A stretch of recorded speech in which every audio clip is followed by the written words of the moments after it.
is Nikki Baird, and I also have with me Paula Rosenblum, and we are managing partners at Retail Systems Research. And today we're going to present findings from some new research that we have conducted around the store and omnichannel. And we're calling this an omnichannel store health assessment.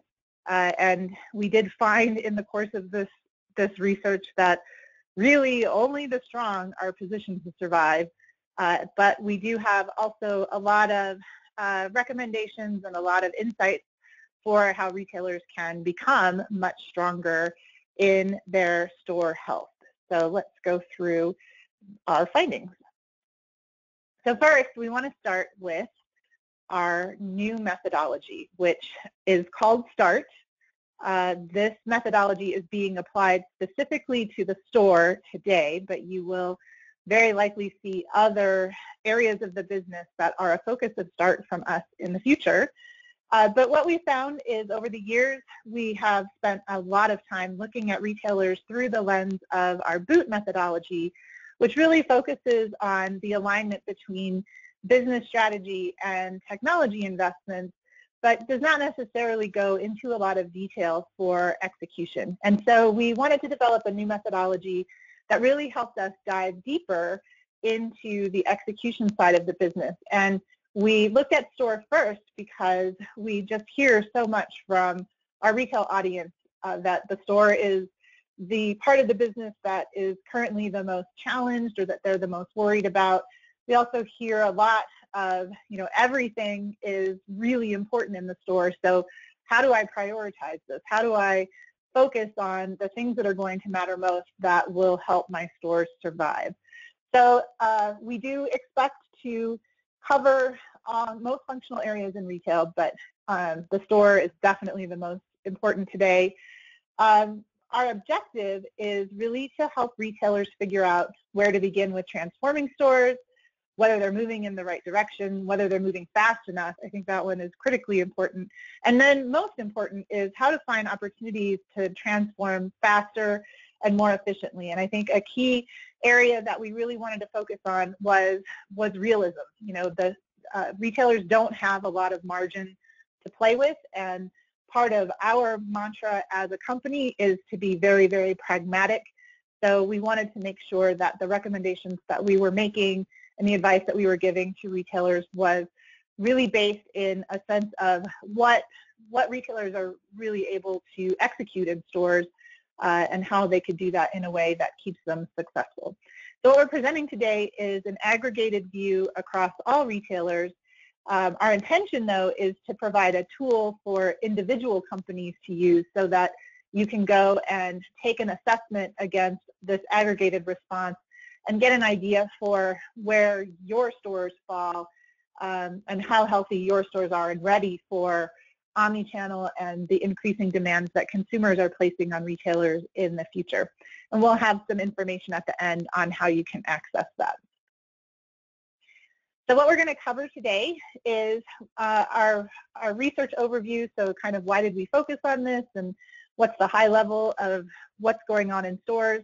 And then we're going to talk about strategy, which is the S in START, for a moment in particular, because it was such a problem area that even though we do look at retailers by service model, and we'll go into more detail about what that means, one of the things that we found really quickly is that it didn't matter, it really didn't matter what kind of retailer you are.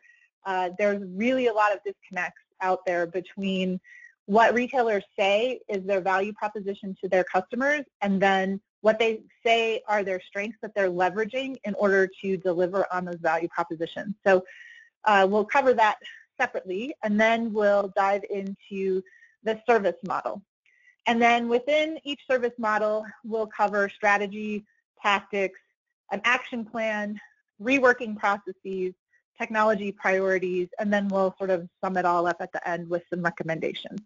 But that's the letters of START right there. So if you're not familiar with RSR, we have been benchmarking the retail industry for 10 years now, and our mission in life really is to help retailers make more strategic decisions about their technology investments and to help technology providers who are selling solutions better position their products to meet retailers' needs. And I would say that the 4 things that are highlighted on here are the most important to us in terms of what we bring to the market: objective insight, and then pragmatic advice, and that pragmatism will hopefully be on large display today. And then extensive retail industry experience. We have all been lifelong retailers and been in the industry for more years than I would care to count. And also, we're relying on a deep bed of research. And actually, normally we would highlight a lot of that research when we talk to you about, what retailers are doing and what they need to do. And we do have, those aggregated results. But a lot of the value of the model and the methodology that we're going to present to you today is really actually kind of hidden from sight. So we've been benchmarking retailers about their store strategies for almost an entire decade. And we brought a lot of those insights into the point of view that we put into the survey that we developed for START. So from top to bottom, START really does reflect our experience and our expertise in the retail industry. So the START methodology, I kind of gave you a preview of what all the letters stand for, but S stands for strategy, and we actually look at 3 things. We look at what are the internal strengths that a retailer feels that they bring to market, and then we look at what is the core value proposition that a retailer brings to or offers to consumers. So what promises are they making consumers really from a brand perspective. And then finally we look at the service model, and we'll talk about that a little bit more, but really it's sort of what volume do you expect to do and what level of service do you expect to provide as part of delivering that volume. And then from there we go to the tactics. And so what tactics support the strategy? And we look at current processes, and we definitely look at that through the lens of omnichannel. So we're considering both how retailers can bring more of a digital experience into their stores, and we also look at how stores can actually bring to life more of that store experience from a digital perspective. And then from there, we sort of look at the alignment between those two, and we're able to develop an action plan. So any of those gaps that exist between strategy and tactics, we identify where those gaps are, and that becomes the basis of really how should the retailer change. And what's really important there is not just how should they look to change going forward, but finding the money. How are you going to pay for this? How can you do this in any kind of reasonable way given the margins that retailers operate with and the competitive environment that they currently are operating within? And then we go from there to kind of break those down into the 2 main components. So reworking processes, and of course there's an employee element in that as well, but we really look at, what, as far as making changes go, what does that mean from a process perspective? And then we look at the technology enablers within that. So sometimes that means asking retailers to do completely new things, in which case they need to reprioritize their technology investments.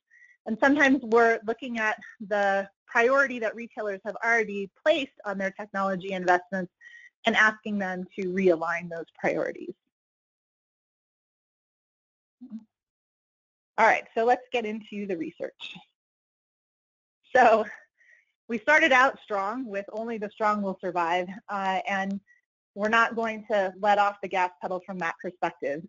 Stores have been in trouble for a long time, but the erosion has been kind of subtle at first, and it really was only until holiday 2016 where it became just painfully apparent that store traffic was flat or falling, or worse, dropping off a cliff, that mobile was winning in terms of customer engagement for the holiday experience, and that the retailer store experience just is not doing enough to keep up.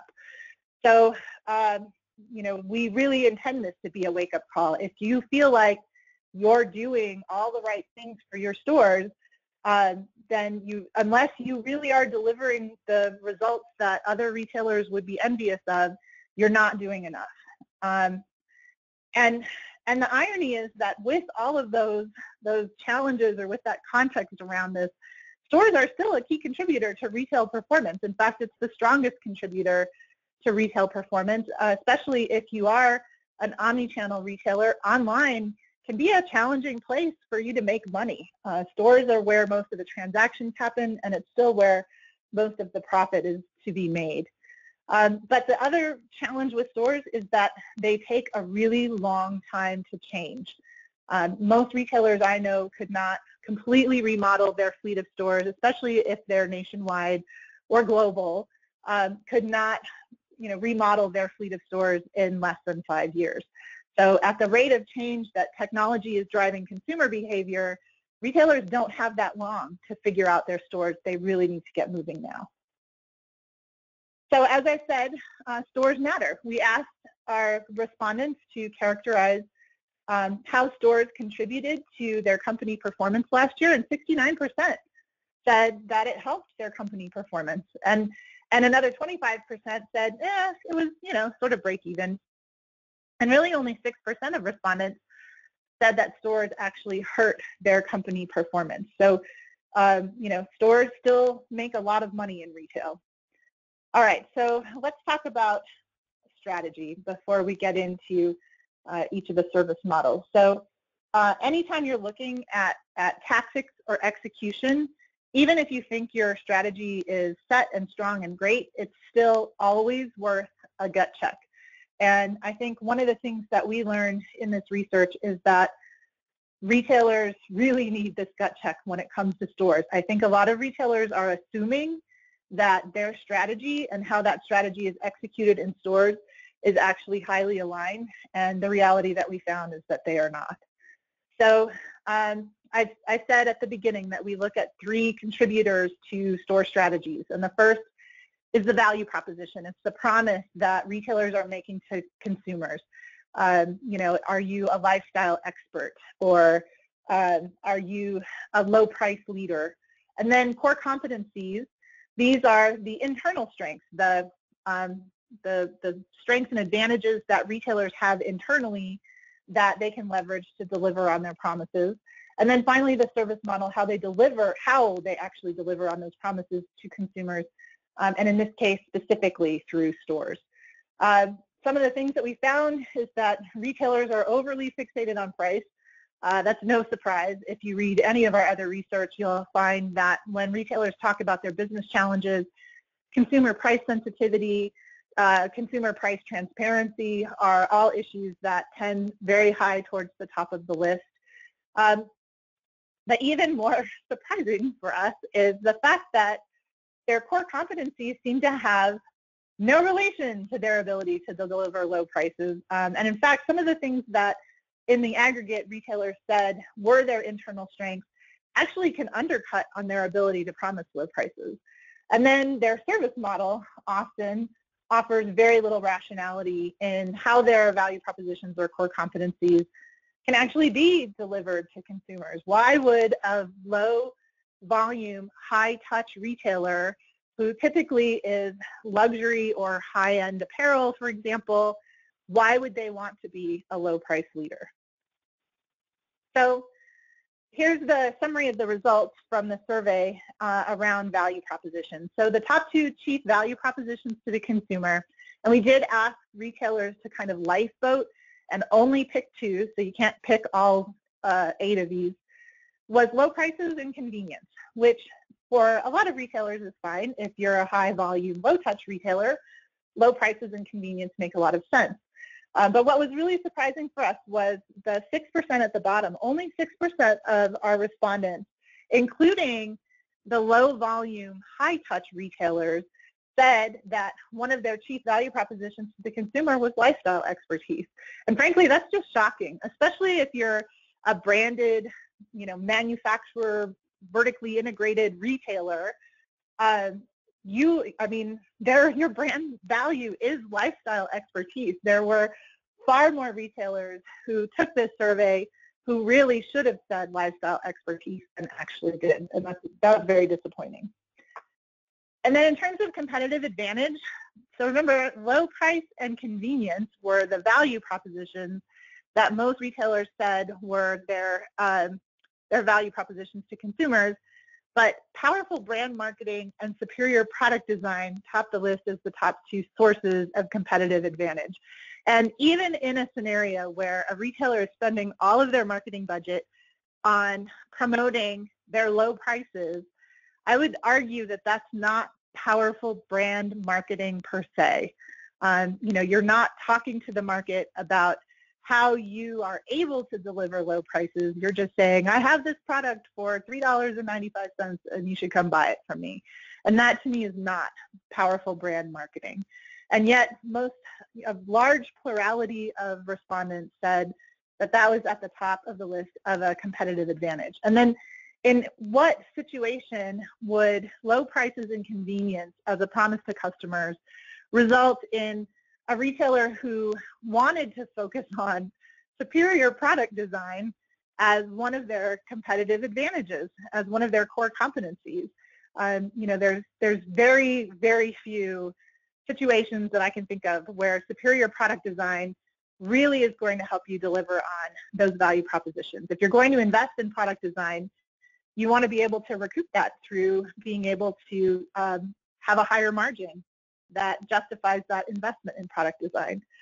Some of the other things down at the bottom that were interesting, deep process analytics and metrics. There's cases where there are retailers for whom that should be valuable. If you're offering a value proposition of convenience, I would expect a retailer to want to be strong and be able to leverage deep process analytics and metrics in order to actually deliver on that promise of convenience, because you have to make sure that your processes are as convenient to consumers and efficient as possible.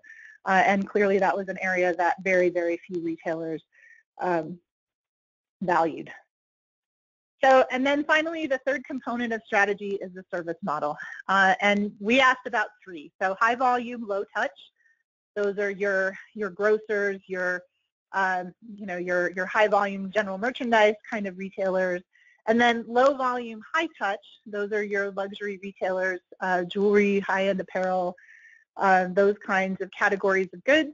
And then high volume, high touch tend to be sort of what's left of the category killers, if you will. So consumer electronics, home improvement, pets, all of those retailers that used to be known as the category killers before Amazon basically came along and killed that term. So you can see that there's actually a fairly even distribution, especially given that high volume, low touch, when you're talking about CPG, fast-moving consumer goods being a large part of this, it's not surprising that it kind of fell out this way. And we were actually really glad to see kind of an even distribution here in terms of respondents to our assessment. But for the store, you can theoretically look at, the types of products that retailers sell as the lens. But honestly, when it comes down to it, it's really this service model here that is the promise that retailers are making when a consumer walks in a store. When you walk in a store, you can tell just by looking at it right away what kind of service expectation you should have. Is this going to be the kind of store where they expect to move a lot of goods through and I'm not going to get a lot of help at the shelf? The value proposition to me is more about making sure that the product's on the shelf than it is about somebody standing at the shelf and holding my hand and helping me make a decision. Whereas whether you're high volume or low volume, in a high touch environment, totally expect an employee to play a large role in helping me through my shopper journey when I'm in the store.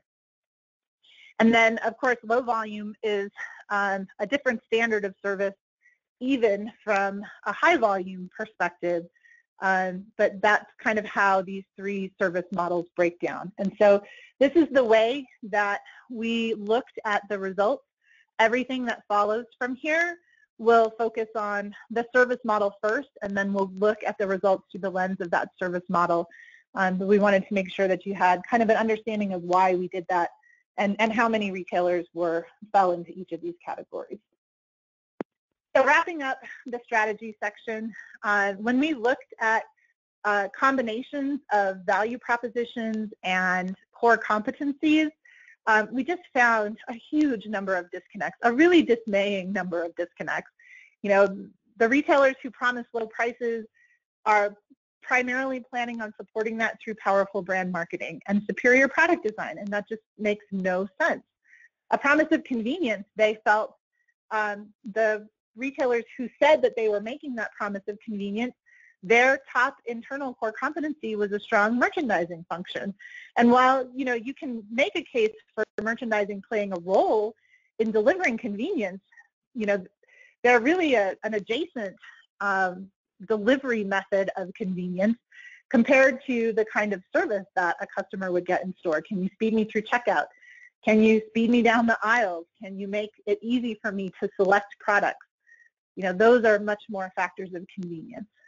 And then conversely, those retailers who were promising convenience were not promising process analytics, were not able to or focused on process analytics or deep customer insights, both of which you would argue that if you're going to deliver on convenience, you got to make sure you understand what that means to consumers and whether you're capable of delivering that. But retailers did not cite those as internal strengths.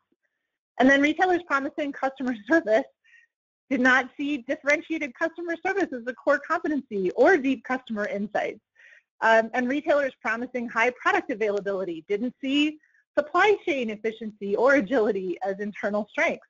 And so when we kind of went through this first part of the analysis, we just had to stop and take a breath because, you know, I think that retailers do assume that their business strategy and their stores are already aligned. And from our results, we saw right away that that is not necessarily a safe assumption for you to make. Consumer expectations have shifted very, very much over the last decade and more, driven by their own technology adoption. And part of the reason why stores are in trouble is because they have not kept up with those shifts. So if you're looking at your stores, the first question you have to ask yourself is, what am I promising to customers at a brand level, right, and at a marketing level? What am I promising to customers? And then you have to ask yourself, what am I leveraging in stores to actually bring those promises to life before you can even take that step of evaluating how well stores are actually delivering on those two things in the context of their service model. So with that, I'm going to turn it over to Paula, who will take us through that view of the service model.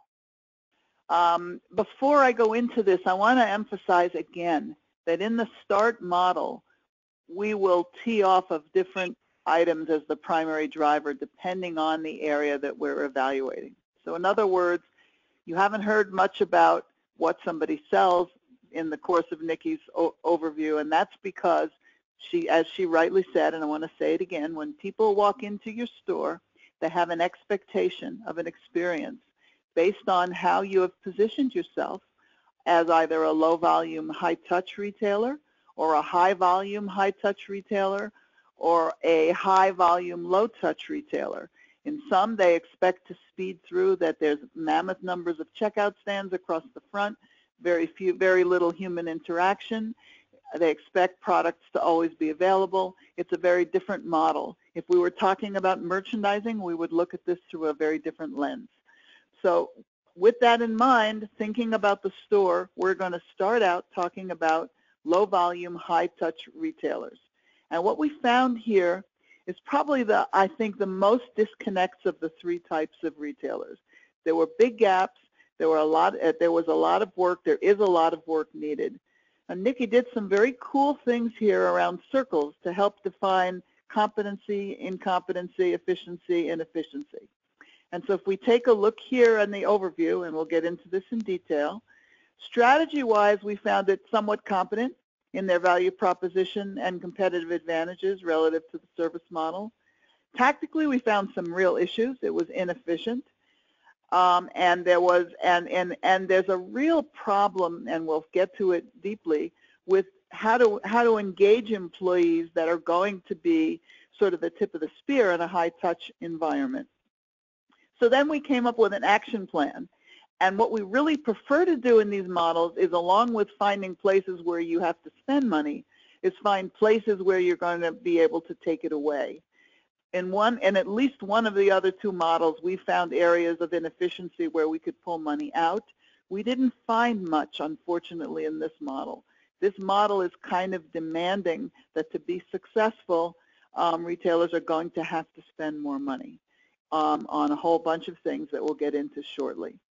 In processes, we know that priorities for process changes are there. We know that some change is needed. You can see that was sort of on the equivalent to competency. And on technology, there were huge priorities for technology investments, particularly around technology. So let's start to dive a little deeper into this. First of all, what are the value propositions? If you're a low-value, high-touch retailer, the customer experience is indeed paramount and should be, and we were happy to see that a third, which is a decent number, a little over a third of respondents rated that as one of their top 2 value propositions. Curated products, certainly. It's low volume, but it's high touch. You come in, you expect to find what you want. The anomaly here is low prices. In a high-touch environment, yes, the consumers have become very price-sensitive across the board. There's no denying it. But there's also no denying that the delta that we pay between a 32-gigabyte iPhone and a 128-gigabyte iPhone has nothing to do with how much it would cost us if we bought a memory stick. And so low prices don't always drive the story here. What should drive the story more is exclusive products, customer service, and lifestyle expertise. As Nikki mentioned earlier, if you're going to be a high-touch retailer, you have to be able to show your customer that you understand who she is. And in all likelihood, low-volume, high-touch retail stores have a relatively small footprint. And so, therefore, conversations and activities have to be very targeted and have to be very clear. And so whatever you have in there has to be curated, and we can see retailers agreed to that. More exclusive ones would be nice, but most importantly, when they walk into a store, your customers should be able to say, these people understand me. And that's lifestyle expertise, and it's really disappointing to us that so few of you highlighted that it's important versus price. If we look at what these retailers believe in, now this is all aggregates, and you can see we're talking about a maximum of a little over a third, so were we to do a personalized assessment of you, and were you to answer these questions yourselves, your answers may be very, very different. These are aggregated responses amongst those who said they had low volume, high touch strategy. And they felt their top 2 sources of competitive advantage were 36% again, differentiated customer service. I buy that. Brand marketing, I do buy that because often there is a name associated with this brand. I mean, some of the ones that come to mind are Tory Burch, Michael Kors, but there also might not be a name associated with the brand. It might be Abercrombie & Fitch, it might be Gap, it might be Banana Republic.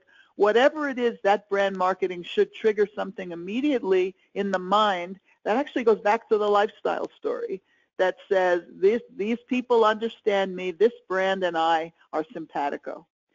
Now we start getting into what I would call disappointments. Deep customer insights. How are you possibly going to be able to create a high-touch environment if you don't understand your customers?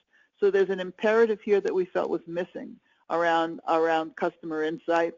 Supply chain efficiency is nice, and I understand that particularly apparel retailers in the face of fast fashion believe they have to get better at it, but it probably should have a lot less importance than I would like to have seen differentiated customer service, powerful brand marketing, and deep customer insights. Those should have been up in the 50, 60, 70%. So everything below that is somewhat, with the exception of superior product design, which should have been higher again, because again, we're talking about someone walks into your store and they say, these people get me. I want to be here and I want to engage with the employees to understand what they can do for me. And so these are the things that are important, and one would think that an internal culture would be a part of that, but in this case, not at all. So that was kind of it's disappointing. It's not incompetent, but it's disappointing. And so we rated this a 3, which is that there's some alignment. There's some alignment. It's not terrible, but it's not perfect. They could do far better. We would love to see a 4 or a 5. We believe they could do more, again, on lifestyle expertise, maybe competitive advantage around supply chain agility, but definitely something around the analytics that let them know you know who they are. Okay, so if we move along, I think I tried to, but I think you did. There we go. Okay, so let's take a look at tactics. And we tend to look at a lot of things through the lens of content, community, and commerce. So we took a look at how well do these low-volume, high-touch retailers leverage content in their stores. I don't think I'm terribly troubled by the fact that only 8% said that they trigger consumer awareness of a need or demand once a consumer is in the store. We were disappointed that the content was so low, was considered not as good, because here they were not playing lifeboat. This is just, you could pick all of them very well. And the only one that they said they thought they were doing, and this is only a third of them, thought they were doing it very well, was right in the transaction phase of the shopper journey. And every other area, this particular segment was very weak. And that weakness leads to a dearth of sales. And in fact, we know that some of the retailers that had the hardest time this last holiday season were indeed the small footprint stores where there is an expectation of customer service, where there is an expectation of understanding. And you can see here that there isn't enough content anywhere to support that value proposition. In that context, when you think of it that way, it's not surprising that it was a tough year for so many retailers. If we go on to the next step and we think about how well do we build a community of people who go, this is my place. These people get me, and this is where people like me go, and I feel comfortable being part of that.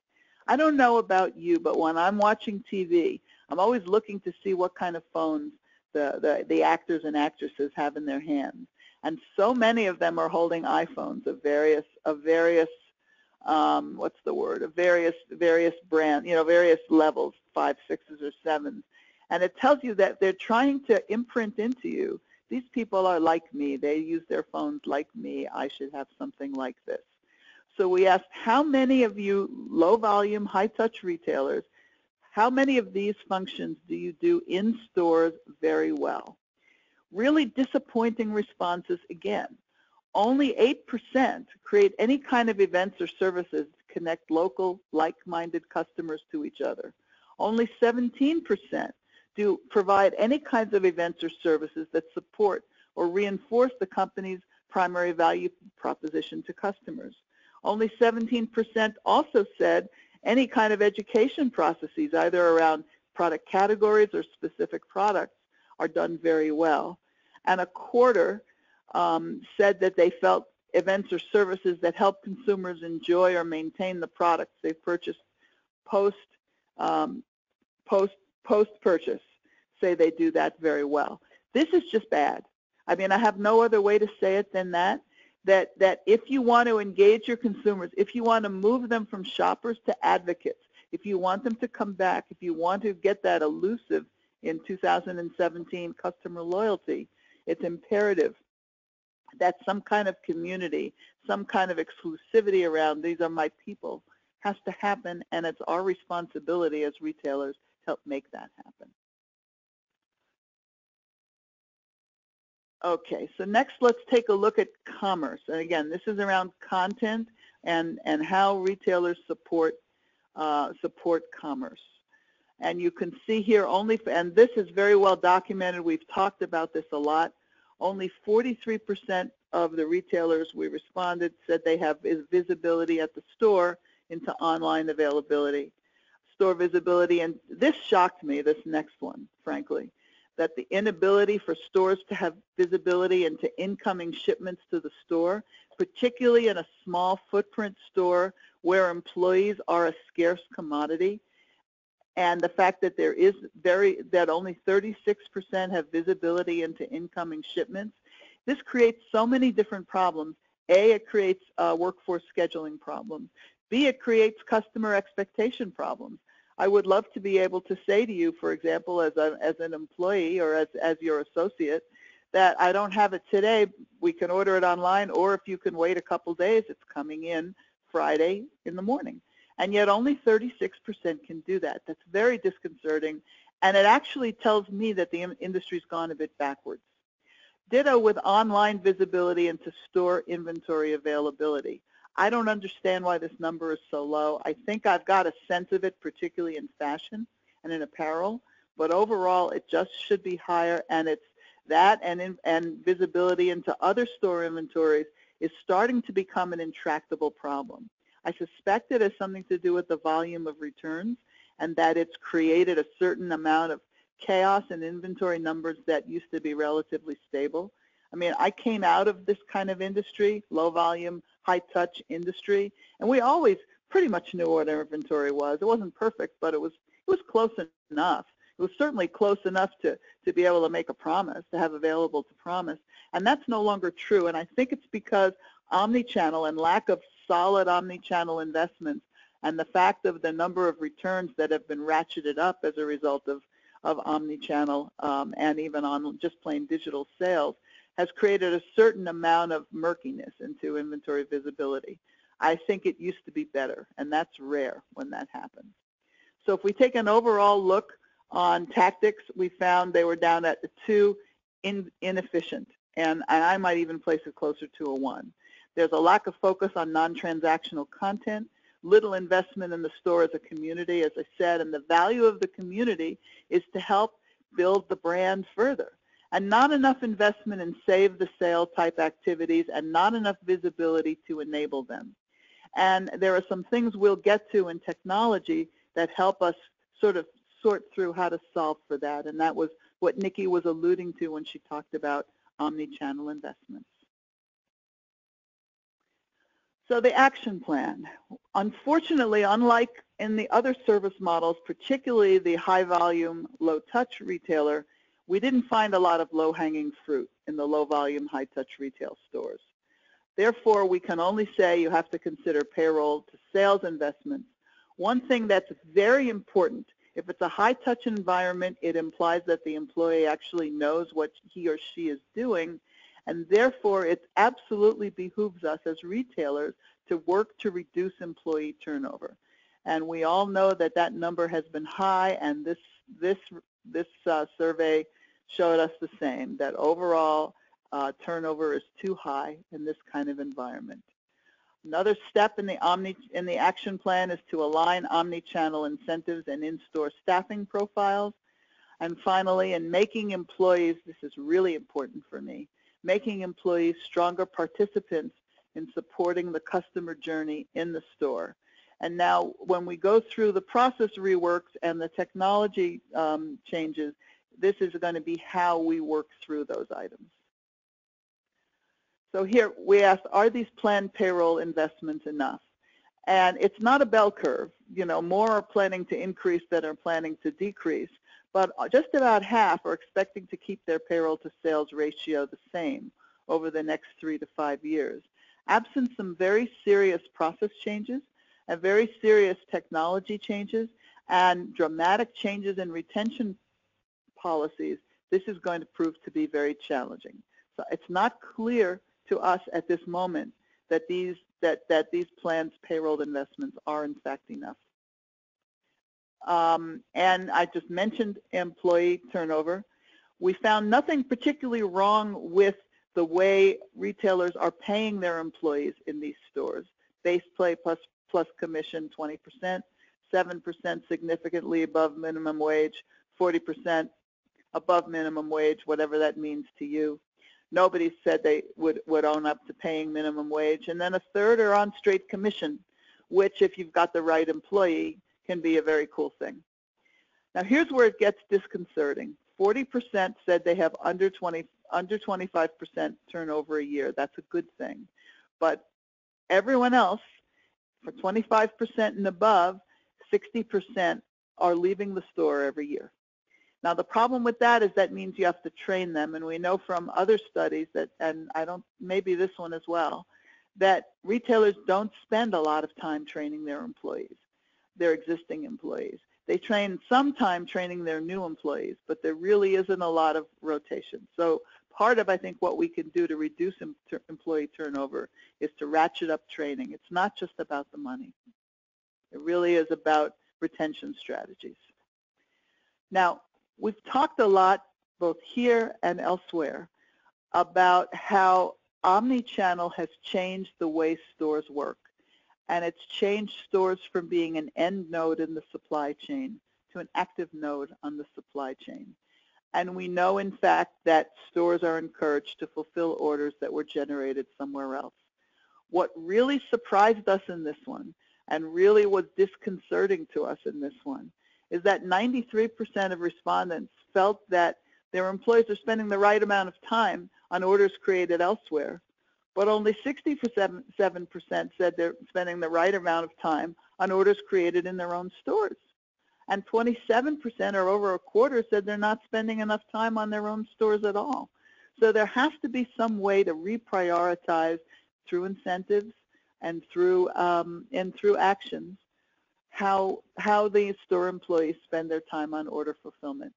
I think it's also worth saying that making sure your shifts are adequate so that you might have a non-commissioned salesperson working on filling orders from other stores would be one other way to help solve for that. So how do we see reworking the processes? Educate and empower employees. CRM, which had a very bad reputation for a long time in retail, is not a four-letter word. It's actually valuable and powerful. External email is an imperative so that employees can reach out to their customers. You'll see why I mention this later. And it's also really imperative to improve and enhance omnichannel processes. We've already said that employees don't spend enough time on their own store orders. They're spending more time on other orders. So these are the four keys we saw to rework the processes. And then there are technology investments. One of the smartest thing any retailer can do, regardless of their value matrix, is to spend some money on content management and digital asset management, which can, depending on who you're talking to, be called CMS or DAM. It's an imperative because we are all selling through multiple channels now. Very few are only selling through one channel, and if they are, they might be selling through marketplaces as well. And so any way you can simply eliminate the noise around where your content lives, around how your product is described, around where the reviews are, anything you can do to improve that makes your enterprise more efficient and helps you bring money to the table, helps you pull back money so that you can spend money on the areas where you need to spend it. CRM is an investment we felt that was very important, because if you're going to be a high-touch environment, you have to know who your customer is. You have to know who you're talking to. It's really an imperative. Next is omnichannel, omnichannel, omnichannel. Omnichannel is becoming like the weather. It's something we talk about. The difference between omnichannel and the weather is that we can, at least on the surface, make it seem like omnichannel is working as far as the customer is concerned. But when we dig into it a little deeper, we often find out that it's being done at very high expense. And so the areas that would help make omnichannel more profitable are distributed order management, store fulfillment management, returns management, and an efficient use of endless aisle. And finally, we felt that mobile POS, where the employee can walk around the store with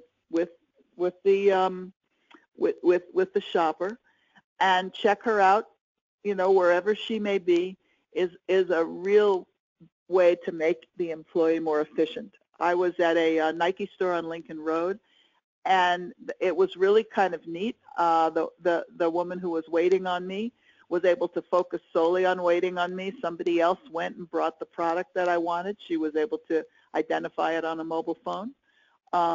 When I was ready to check out, as long as I didn't want to use mobile payment app for whatever reason, although I know that device was enabled, but it wasn't really enabled in the store. If I wanted to process through a credit card, I could do it right there. And the only thing we had to do at the end was walk over to the counter to get me a bag and to turn off the security attachment. So mobile POS is really valuable in a high-touch environment because it allows you to stay next to the customer to keep the touch there. So this is kind of a quick flyover, but let's take a look at a summary of what we found.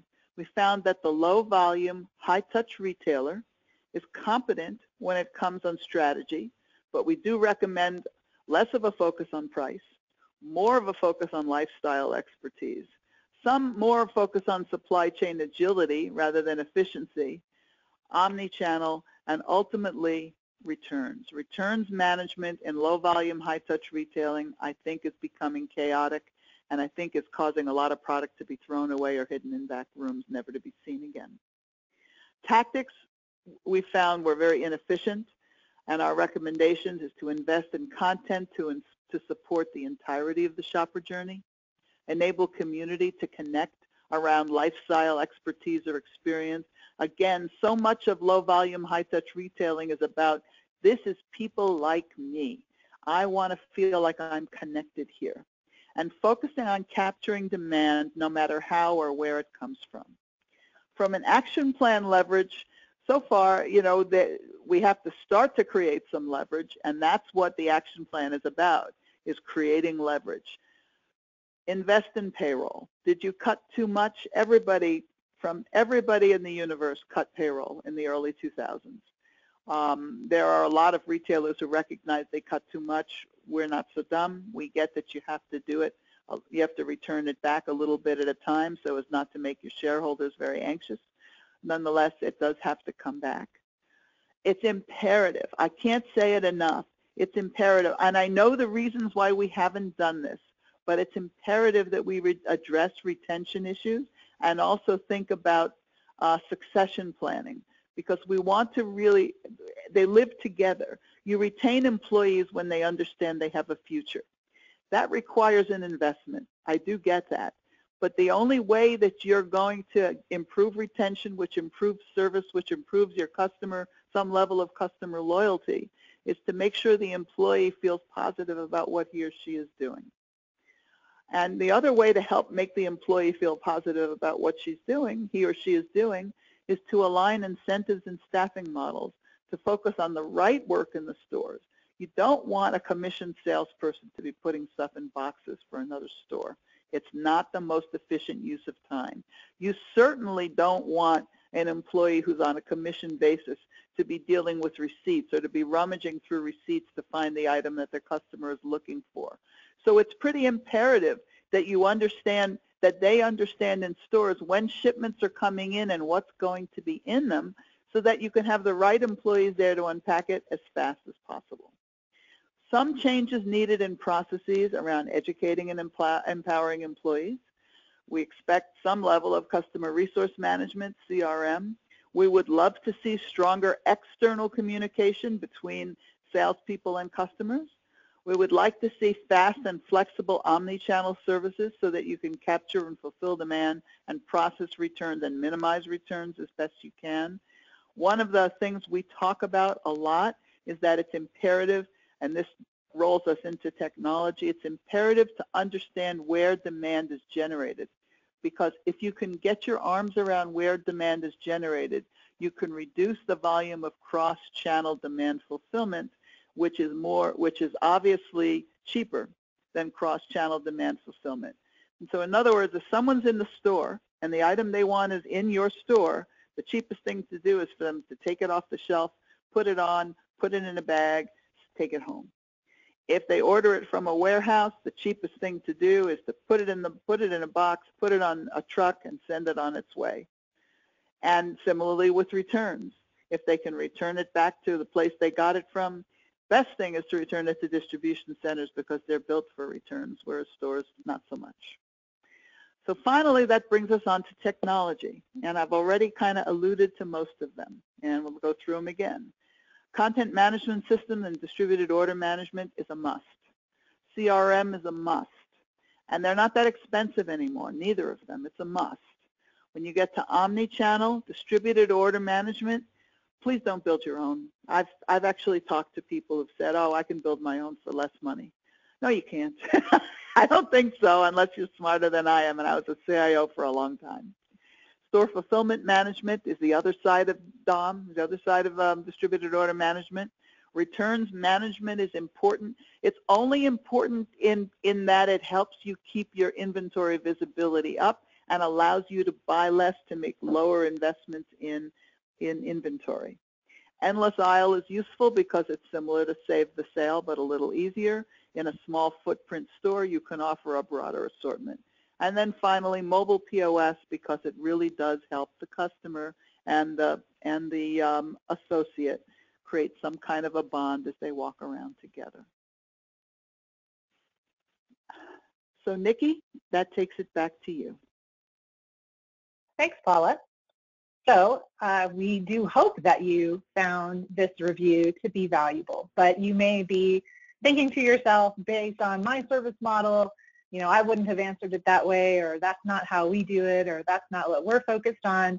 And so being aware that there would be that kind of reaction, we really designed this whole assessment and this whole methodology around the idea of really getting down to the individual retailer. So for anybody who thought that this was valuable, but that you're sort of curious to see how your own store health would be assessed, we have 3 different ways for you to potentially participate and find that out. So the first one is the easiest one. You too can take the survey. So it's exactly the survey that we used to present the results today.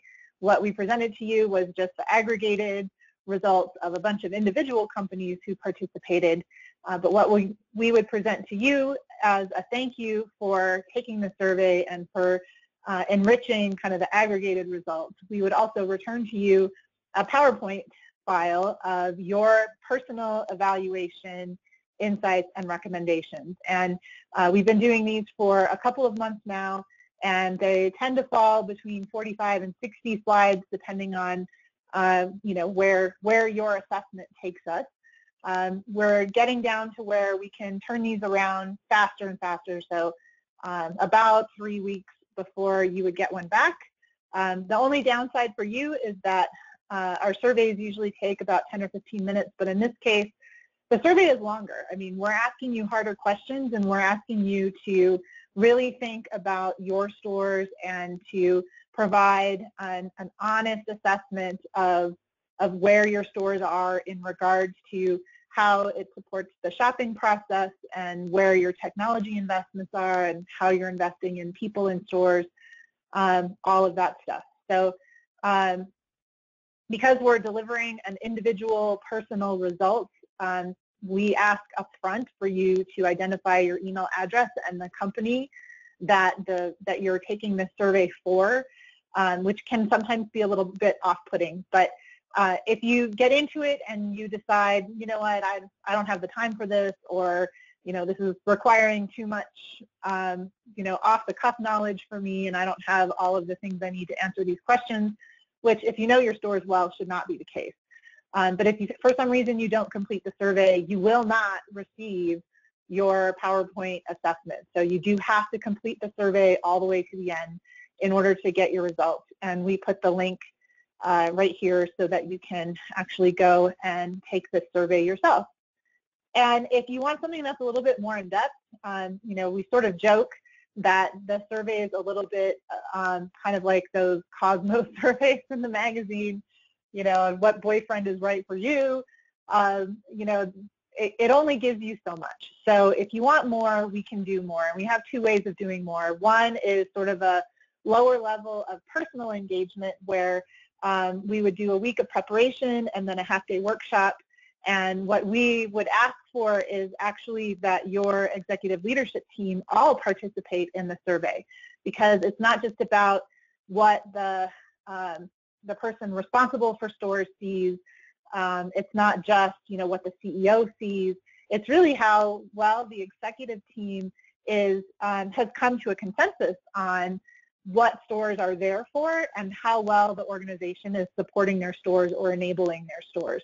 So we ask for multiple leaders to participate, and then what we do is we present back those results as an aggregate for just your perspective on your company, and then we also identify areas where there was a lot of consensus and then areas where there was not a lot of consensus about any aspect of START, whether that's the strategy, tactics, action plan, and then how that breaks down into reworking processes or technology initiatives.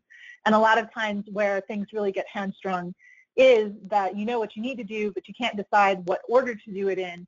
And having that alignment all across START actually really helps kind of get that priorities to just kind of fall out. So when we show up for a half-day workshop, we do a detailed analysis of the shopper journey gaps, we do a detailed discussion of what your opportunities are, and then we wrap that up with a discussion of the technology roadmap and where anything might need to change or be reprioritized in order to support what you're trying to achieve with stores. And then we have a larger consulting engagement that's called Starter, and that one is much more in-depth. We need about 4 weeks of prep. There's a full-day workshop where we're going to ask your executive team to participate, and it basically delivers everything of the store health assessment workshop plus more. So some of the things that we'll do besides the survey is we'll come in and we'll interview your executive team. We'll also, there's technically 5 C's in the C's that we cover. So we cover 3 in the survey. We cover content, community, and commerce. Context is the 4th C, and that's implied because that's the store. The store is the context. But then the 5th C is the customer insights. And so we would include customer insights as part of the assessment. That's not something that you get when you take the survey. And then we would do a much more detailed and in-depth assessment of your technology roadmap and how well it's aligned. We would also look more detailed into an assessment of measures and KPIs. So a lot of times the concerns are things like how are you incentivizing store employees to fulfill orders that come from outside the store? What are the metrics that you're using to evaluate store performance? So we'll bring a perspective on those assessments as well. And then what's included with that is a 6-month advisory where we sort of come in, we do the workshop, we give you the recommendations, and then 6 months later we'll come back and do sort of a course correction if needed. So we'll kind of come back and see how things are going and what's sticking and what's not, what's working, what's not, sort of a health check on the health check, if you will. So if you're interested in any of these programs, we have contact information for our business development person, Linda Wolf, and we would be happy to go over any of these in more detail. And with that, we want to thank you for taking the time to spend with us to talk about the health of stores. As we said when we got started, we knew that retailers were not moving fast enough, and we really wanted to come up with some way of giving them a tool set that would help them move faster. And one of the most difficult things to do is to come up with an action plan in a time of high uncertainty. And right now there is a lot of uncertainty in retail and around stores in particular. So it's just important to make sure that you have whatever certainty you can find. And we really came up with the START methodology in order to provide retailers some of that certainty. So if you have any questions, you are always welcome to contact us, and we encourage you to engage with us in any of these channels that we have on the screen right here. And thank you for your time.